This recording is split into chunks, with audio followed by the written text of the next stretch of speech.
kubanga ne president byali wanakyongerako obubbi bwaki bw'amasannyalaze. Bano be bamu ku batuuze ne bassentebe b'ebyalo eby'enjawulo abeetabye mu lukiiko lw'ekitongole ky'amasannyalaze olutuuziddwa ku kitebe kya disitulikiti y'e Kayunga. Bw'osanganira ekitundu mutaddeko waya ebazibu. Patrick Totembe okuva mu kitongole ekirungamya eby'amasannyalaze mu ggwanga ki Electricity Regulatory Authority ategeezezza abatuuze nga disitulikiti y'e Kayunga bwe yeegulidde erinnya mu kubba amasannyalaze. Naye kye tumanyi mu Kayunga kye kifo ekikyasinga okubeera n'emisango emingi egiropeddwa mu kwonoona kw'ebikozesebwa mu masannyalaze. Ono agamba obubbi bw'amasannyalaze bufiirisa eggwanga ebitagambika nga kw'otadde n'okuvaako kw'amasannyalaze. Waliwo vandalism affectinga national grid. Ababbi bajja ne bamenya line ezo. Bw'aba agimenye ayinza okusanga nti eggwanga ekitundu kinene eky'eggwanga ekitadde mu katu oba mu nzikiza. Akulira ekitongole ki UEDCL Kayunga Fiona Mbabazi agamba bagenda kuweereza amannya n'obufaananyi bw'abakozi baabwe ku poliisi ne ku byalo okusobola okwawula abafere mu bakozi abatuufu. Omukulembeze oba chairman okkirizibwa okubuuza omuntu kyakola ku masannyalaze n'omusaba ID. Bw'olaba kalumiriza ddukira ku OSI station eguli okumpi bonna bakimanyi era omulimu ogwo tugukwasaganyiza wamu. Era abatuuze baweereddwa omukisa okubaganya ebirowoozo ku mpeereza y'ekitongole ki UEDCL mu kitundu kyabwe.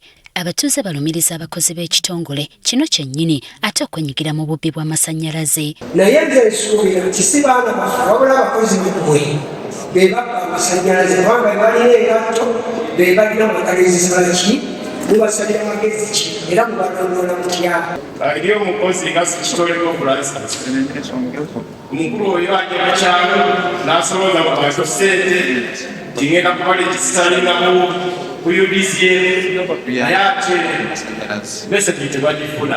Eri omuvubuka wakuyita muwada ewange eyo yusaana muwada yagenda najja ku bantu essente nazireeta ekitongole kyaffe ky'amasannyalaze eyo Kayunga okuva mu 2025 okutuusa kati yabasuubiza mita ezijja. Bano era balumiriza ekitongole kino okulwawo okubawa amasannyalaze ga gavumenti kyokka nga baasasula n'okutuukiriza ebyetaago byonna. Nze nasasula mwezi gwa 10 naye ngenda n'entula eyo mu kyalo kyange ky'ekamera banga oba wasasula mu gavumenti Museveni ajja kumalako emyaka 5 okufinika. Emmotoka ezammwe zijja nezirambula transfoma oba lwaggulo oba ku makya ne tulowooza nti abakozi bamwe be bali ku mulimu bugenda okujja ku makya nga waya ekitundu bakisaze. Waliwo obumita bwe mutuwa bwe muteeka ku miti obutubalira ssente. Baatuwa akantu kaamala ennaku nga 2 ne kafa. Naye olwaleero lwenjagala okutegeera ssente entuufu nga bwe manejja bwennyini ng'ekikubuuza okugera bwetujjudde bwe tuba twagala okufuna ekkubo tulina kusasula ssente.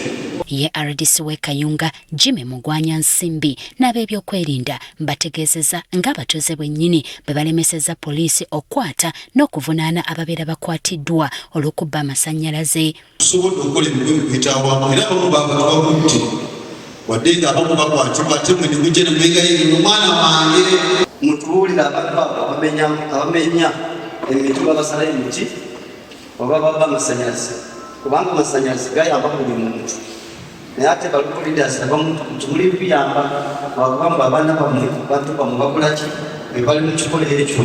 Kati ab'ekitongole kino basabye abatuuze okolaganira awamu nabo okulaba butya bwe basobola okugonjolamu ekizibu ky'amasannyalaze. Waliwo n'omulala gwe baloopye bagambye si mukozi wa UDCL naye ng'alina pamiti yaffe ya era sinakikakasa wano wendi naye nakyo tugenda kinoonyerezaako.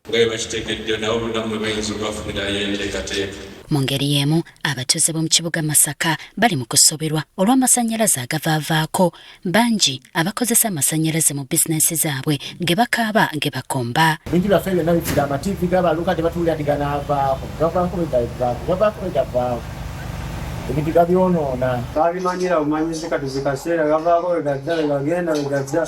N'ebitaala tebikyabeerako mu budde obw'ekiro ekirese enzikiza mu kibuga kyonna. Emirimu gifa buli amasannyalaze tegavaako ffe tuba tetukola.